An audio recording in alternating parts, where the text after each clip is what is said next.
Hello guys, welcome back to my channel. So for today's video is magluluto ako ng bulalo. So first slice natin yung Chinese pichay, tapos hugasan natin para malinis yung pagkain natin guys.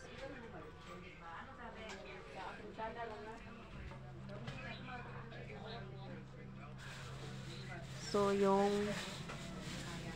beef meat is nilaga ko na sa kaldero.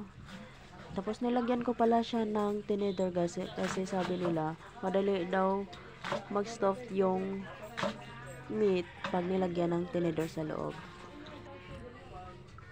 So ito yung Baguio beans, potato, so hinugasan ko na yung Chinese pichay. Pagkatapos niyan is yan yung corn, nilagay ko na sa baka. Tapos kunin ko ulit yung nilagay kong fork.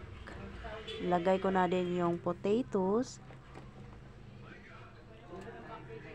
Then cover natin with 2 minutes para maluto yung potatoes. Nilagay ko na din yung Baguio beans.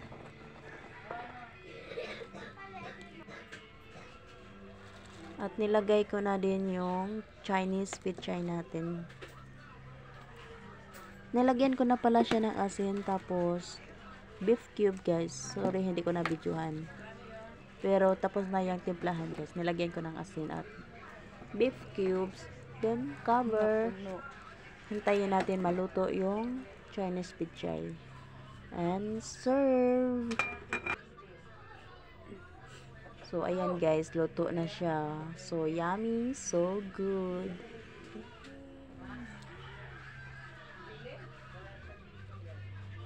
So, ayan na yung luto ko. Sobrang sarap. And, thank you for watching. Please comment, like, and subscribe.